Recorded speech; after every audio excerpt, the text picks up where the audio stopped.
Hey everybody, what's going on? Your host, Lovely Cheese Pizza here. Welcome back to another edition of Sports Sunday, where we talk about sports, life, and everything in between.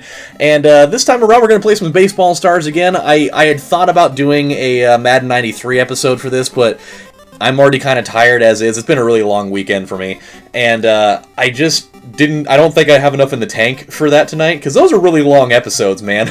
Those things are pretty beefy. And at least with Baseball Stars, it's definitely a shorter deal, so I'm feeling good for that. Let's jump on board. It just hit me exactly where we're sitting on this right now. Last episode, we played our final game against the Lovely Ladies, and we killed them. So that's no surprise there. So now we have a new opponent. We're moving on to the next thing here, and it's exciting. You know, we're getting some new energy and some better skilled competition, for the time being at least. So we're going to be taking on, for the next 10 games, the SNK Crushers. They are definitely better than the Lovely Ladies, but not by a ton. But you will see the improvement, most notably in the fact that their power hitters are better, which is only a couple of them, and their fielders are definitely faster. But that's really where it ends. Like, their pitching still isn't great, and there are batters on their teams that are just awful.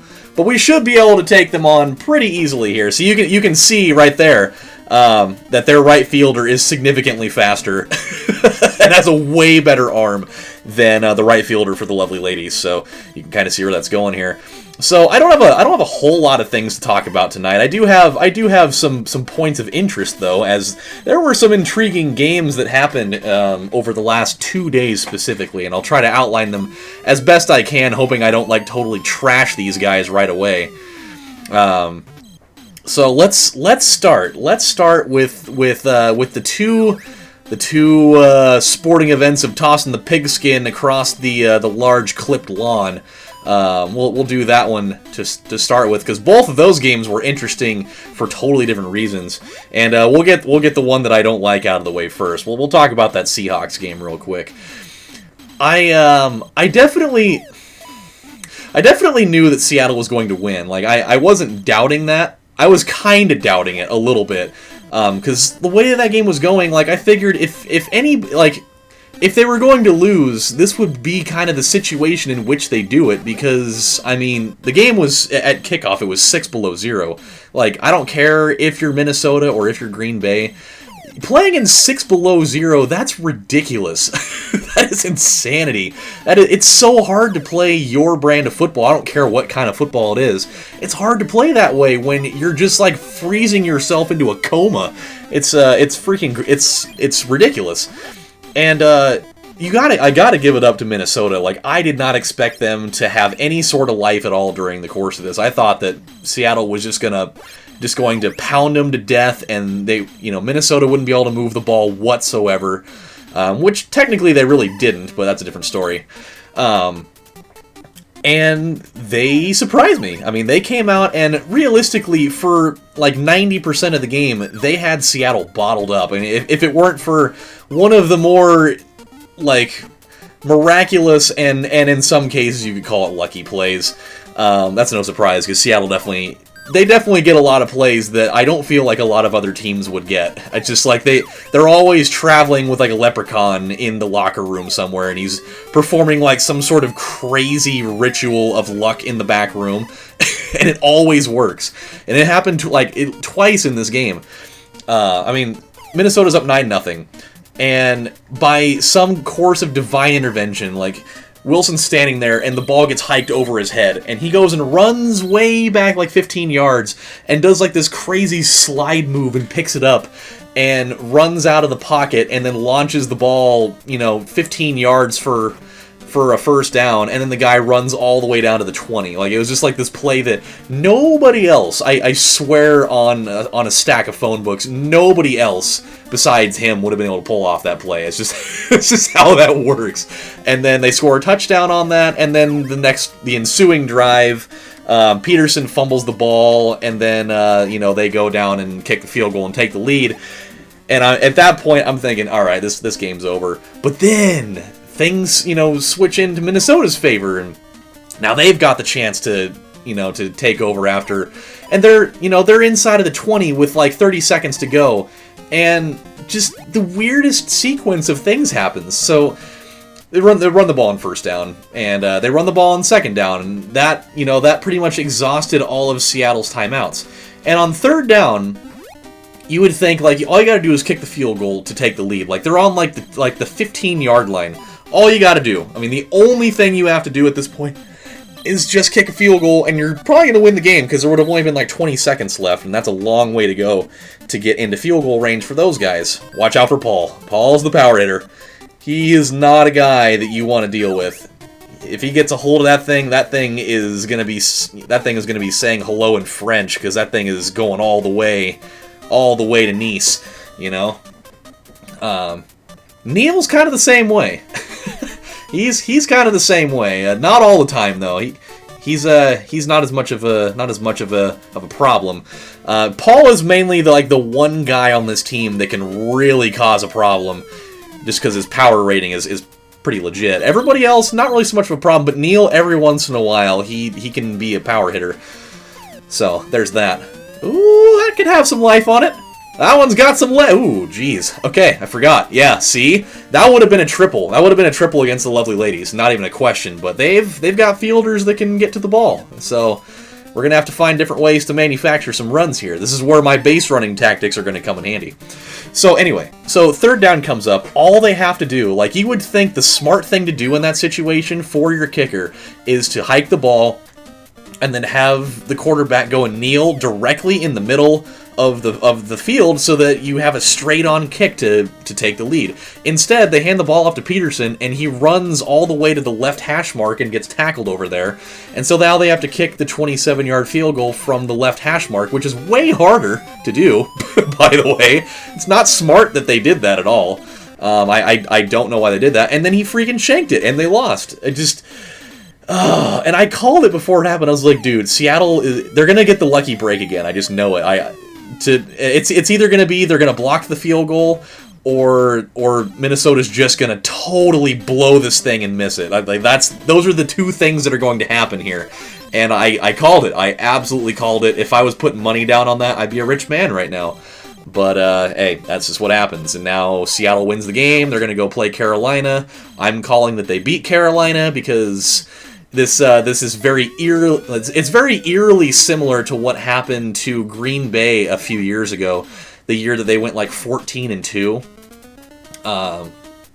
and they played they had the first round bye, and then they played against the Giants in the first round and lost. Like that's what it reminds me of. Like they were absolutely rolling, and it just looked like they couldn't be stopped if you tried, and they just fell flat and lost. I think the Giants went and won the Super Bowl that year, if I remember right. I think that may have been I don't remember. I think that was like the second installment of the Brady Manning thing. What was that year? I forget though.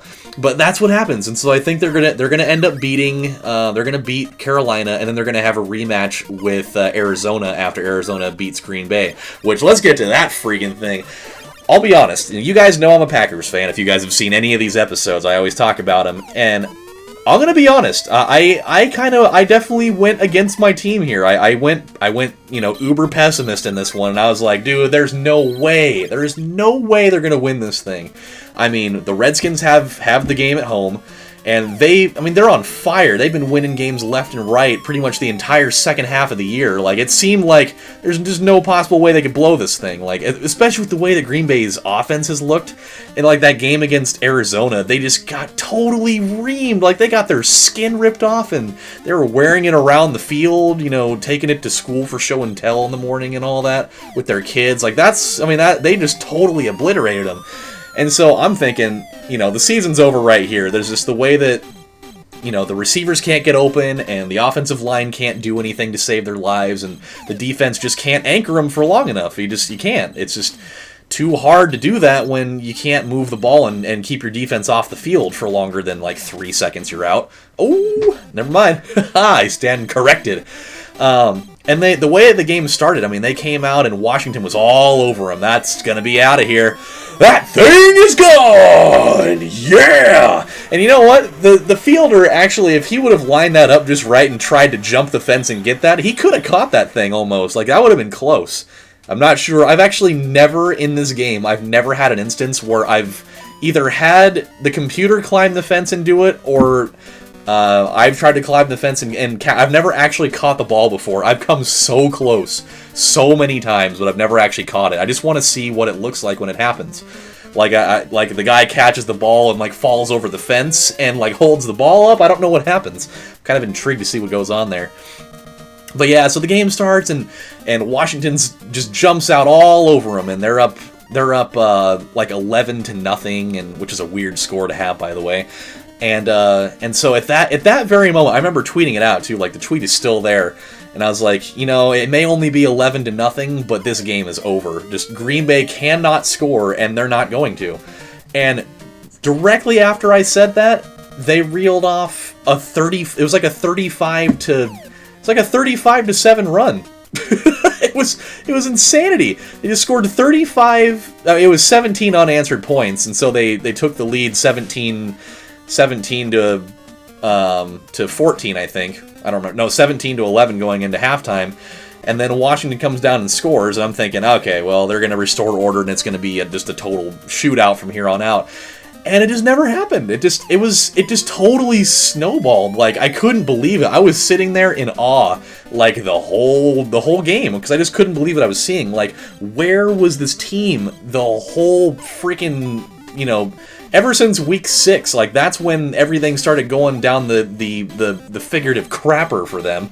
And just the offense totally didn't exist anymore. And then all of a sudden, the moment they get to the playoffs and everybody writes them off, they're just like, ha ha ha, I got a surprise for you now. You're dead. And they just came out and just totally just mollywopped the living crap out of them, and it was awesome. I mean, they really showed me something, you know? I mean, do I think that they're going to win against Arizona? Absolutely not.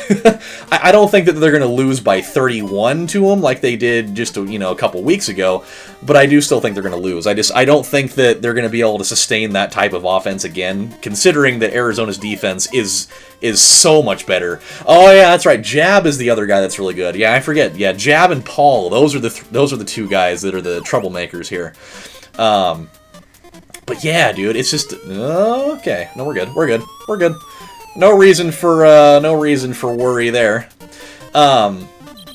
Yeah, I think that Arizona's still going to beat him, but I think it's going to be by a 10 to 14 point margin instead. I think that's a more reasonable thing. I think that Green Bay is going to come out and they're going to be inspired because, you know, everything, you know, they're clicking and they're going to have some confidence now. They're not going to go in there thinking, oh my God, I hope we can do this, and then, you know, ultimately blow it. I think that they're going to come out and maybe, you know, give them a nice little sock in the mouth, and then, you know, Arizona's going to be taken aback by that, and then they'll you know, finally respond, and that'll essentially be the end of it. So, I mean, it's still going to suck that, you know, the way the season started, people were kind of pegging them into, you know, being in the Super Bowl, and ultimately it's not going to happen that way. But I can still take solace in the fact that they did win a playoff game this year when I had absolutely deemed them out of it, and so did a lot of people. I mean, Green Bay was the only road team that wasn't favored to win this week. For great reasoning. I totally understand why. But yeah, dude, so there's that. The other game, and I think this was the way more interesting one. Like, the Kansas City game was just a total piece of crap. 35 to nothing or whatever it was. Like, that's not even interesting to watch. That's just sad is what that is. And like, and another thing too, really quick. Oh baby! I love those types of home runs, man. Like, I feel like the only types of home runs we've hit are A, they're all to that side of the field. 2, they're always me swinging late, and somehow I'm generating all that power swinging late, which just seems weird. Like, generally, most people are they pull home runs. They generally aren't push hitters for home runs like that. But we've been doing a lot of those. But hey, what do you do? So, the only thing I wanted to talk about in terms of the Kansas City game is I'm really happy that Jeremy Maclin didn't blow his knee out again. Like, I didn't see the play when it happened, but I had heard that he had another knee injury, and, like, he got carted off the field, and, like, he was in tears, and he was super upset, and, like, whenever a guy does that, you always fear that, like, he knows that he blew his knee out. And he's a guy that's already blown his knee out twice. And that's what made me, like, super sad when I first heard about it. I was like, oh, no, dude, his career might be over. Because I mean, you tear your ACL in the same knee twice. You tear that thing for a third time, you're more like 99% of the time you're not coming back from that thing. I mean, I know that we've got, crazy medical science, but you're probably not going to come back and compete at a high level. So much for me not totally blowing them out, by the way. We threw a no-hitter. We actually threw a no-hitter. I didn't realize that. Oh, that's funny. Here I am talking these guys up. Oh man, they're a lot better. I'm telling you, they're a step up from the ladies, and yet I threw a no-hitter against them.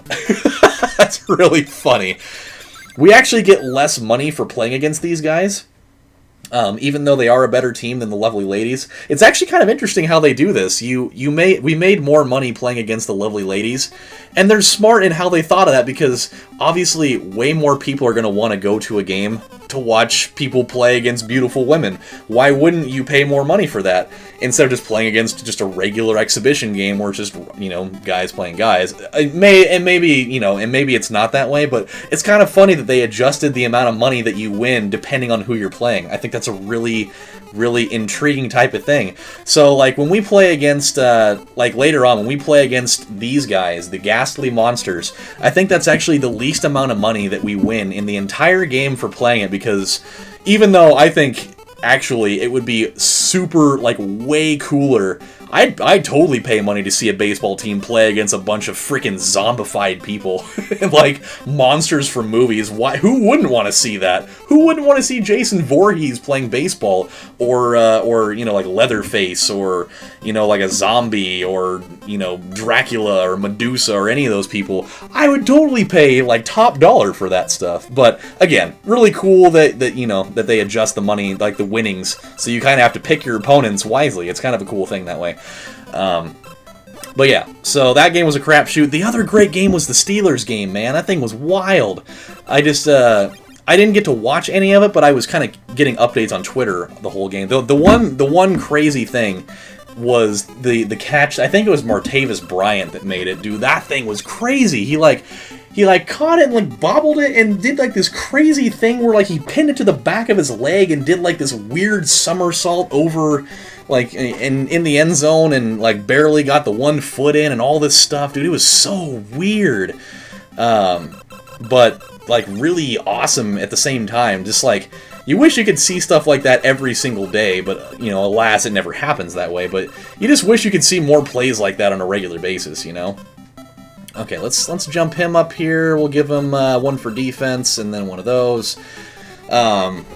So yeah, we've actually had a pretty entertaining playoffs so far. I was kind of afraid with the teams that we had in, they were just all going to be total crapshoots and blowouts, but I mean, only one of them was that way. So pretty intriguing. I think we're actually going to have a fun round of playoffs this year, depending on how the next week of it goes. But hey, what do you do? And then what we'll end the thing on tonight is, this one was personal and awesome for me. The Portland Trailblazers played against the Oklahoma City Thunder tonight, and I went into this one kind of like the Green Bay game, thinking, oh god, these guys don't stand a chance. They absolutely don't. This is going to be so bad. And hey, they proved me wrong yet again. They always seem to do this kind of thing every once in a while, where they're seemingly just totally dead in the water for no specific reason, and then they come out and have a great game. And people have been talking about Damian Lillard, thinking, oh man, he's ruining the team, man. He just keeps going out there and just hoisting up bad shots all the time, and blah, blah, they just need to trade him away. They're better off without him. This was the game that's just hey, all you guys can go screw yourselves, okay? He went out there, and I didn't even get to see it, unfortunately. I was on the phone. But apparently in the last 3 minutes of the game, Oklahoma City's up by 8. I think they're up by 8. It was 103-95. And Lillard just went insane. He had 17 points of his 18 points in the fourth quarter. He had all of that in the span of the last 3 minutes of the game. He just buried 3-pointer after 3-pointer after 3-pointer, and the commentators were going insane. It was a local game, so you're getting the homer guys anyways. But these guys are Lillard for 3, and he makes it, and he comes back later. Lillard, he goes around for 3, he shoots another one, and he makes it again. And I think it was the third or fourth one of the quarter. Everybody's way into it now because the game's within 1 or 2 points, and they're he takes up the floor. floor. He goes off to the right, takes another one. Ah! It was just like, I love hearing about it. I ended up seeing the footage of it later. And it's just like, it's so exciting. Like, there's nothing more fun when you get a game where a team's just charging back and they're the home team and everybody's getting super into it and all that stuff. I love that type of thing. And Portland does that type of stuff all the time. They had that crazy, it was like 24-point comeback in the fourth quarter against Dallas in like the 2011 playoffs, I think it was. Exciting times, my friend. Exciting times.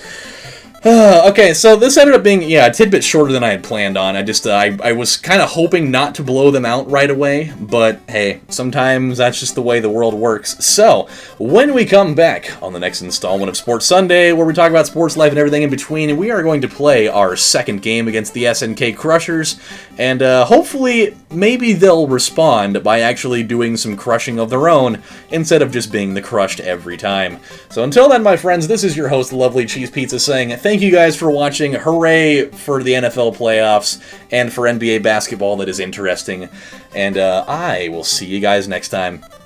Take care, everybody. Just also, if you ever have anything you want me to talk about, you can either leave your topics in the comments section, or you can hit me up on Twitter at FosterAMF. That's where I'm at. So if you guys ever want me to talk about anything specific, let me know, and I will see you guys later. Take care, everybody. Bye.